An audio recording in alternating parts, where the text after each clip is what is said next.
একটা ভোটারের ভোটাধিকার যাতে সুরক্ষিত থাকে সেটা আমার দায়িত্বের মধ্যে পড়ে। সে তৃণমূলকে ভোট দিতে পারে, কংগ্রেসকে ভোট দিতে পারে, সিপিএম কে ভোট দিতে পারে, বিজেপি কে ভোট দিতে পারে, যাকে ইচ্ছা ভোট দিতে পারে তার, কিন্তু তার ভোটাধিকার না কেউ কেড়ে নেয়, কোন চক্রান্তে না শিকার হয়, বা যে আতঙ্কিত হচ্ছে আতঙ্ক মুক্ত করার দায়িত্ব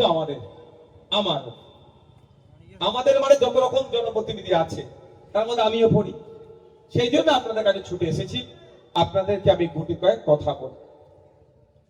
আপনাদের আজ থেকে শুরু হয়েছে, আপনাদের বাড়ি বাড়িতে দেখবেন এই রকম ফর্ম ভোটার পিছু 2টো করে দেবে। একজন ভোটারকে কটা দেবে রেসপন্স করতে হবে। জানবো আমি জানি বোকার মতো বকে যাচ্ছি, আপনারা ওই ভাইজান বলছেন শুনতে হবে, শুনছেন। কটা করে দেবে? একটা ভোটার পিছু 2টো ভোটার, এই 2টো ফর্ম দেবে। এটা কি ফর্ম? গণনা ফর্ম। এই ফর্ম আমার নাগরিকত্বের প্রমাণপত্রের ফর্ম নয়, এটা রেকর্ড হচ্ছে আমার ইলেকশন কমিশন অফ ইন্ডিয়ার রাইট নাই আপনার নাগরিকত্ব যাচাই করা। এটা রাইট নাই। ইলেকশন কমিশন অফ ইন্ডিয়ার রাইটটা কি? ওদিক কি কাজ? একটা স্বতন্ত্র সংস্থা, তার কাজ হচ্ছে, স্বতন্ত্র একটা বডি, তার কাজ হচ্ছে আমার ভোটাধিকারকে সুরক্ষিত রাখা। আমার 18 বছরের ঊর্ধ্বে আমি যাতে ভোট দিতে পারি, আর্টিকেল 326 কনস্টিটিউশন অফ ইন্ডিয়া যে রাইট আমাকে দিয়েছে সেটা আমি এক্সারসাইজ যাতে করতে পারি। 18 বছরের ঊর্ধ্বে হয়ে গেছে, নাম ভোলা। মারা গিয়েছে, নাম কাটা।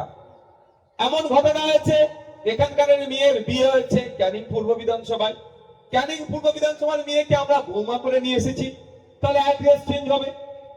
এই কাজ আর ইলেকশন গুলোকে কন্ডাক্ট করা, এটা ইলেকশন কমিশন অফ ইন্ডিয়ার কাজ। আপনার নাগরিকত্ব কেড়ে নেওয়া, নাগরিকত্ব যাচাই করা ইলেকশন কমিশন অফ ইন্ডিয়ার কাজ নয়। কোন বিএলও এসে যদি আপনার বাড়িতে বলে আপনার নাগরিকত্বের প্রমাণ দিন, আপনি বলবেন দাঁড়ান আমি ভিডিওটা করছি, কথা একবার বলুন, আপনি ভিডিওটা করে রাখবেন। ওই বুথ লেভেল অফিসারের রাইট নাই আপনার নাগরিকত্বের প্রমাণপত্র চাওয়া। ঠিক আছে? আজকে এটা কি হবে? আপনাদের বাড়িতে আজ থেকে শুরু হয়েছে। আজকে হয়তো সব বাড়ি থেকে সম্ভব, একটা বুথে 300 বাড়ি আছে, একটা বিএলও এর পক্ষে কি সম্ভব হবে সব বাড়িতে যাওয়া? 2-3 দিন টাইম লাগবে,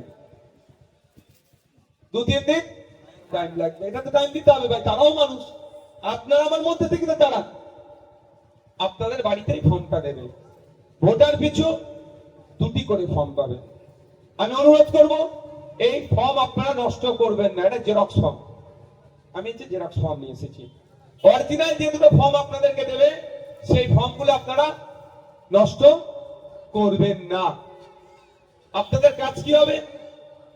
এই যে ফর্ম 2টো দিল সেই ফর্ম 2টো জেরক্স করুন। একটা জেরক্স করলে হবে, খান 3-4 আপনারা জেরক্স করুন, 3টে জেরক্স করুন। অরিজিনাল ফর্ম গুলোকে একটু সাইডে রাখুন।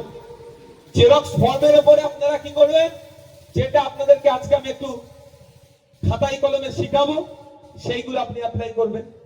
যদি অ্যাপ্লাই করতে গিয়ে ভুল হয় সেই ফর্মটা বাতিল করলেন। জেরক্স অরিজিনালের উপরে যদি বারবার ঘেঁচাঘেঁচি হয় ওখানে আপডেট হতে অসুবিধা হতে পারে। বুঝে আসছে কি বলছি?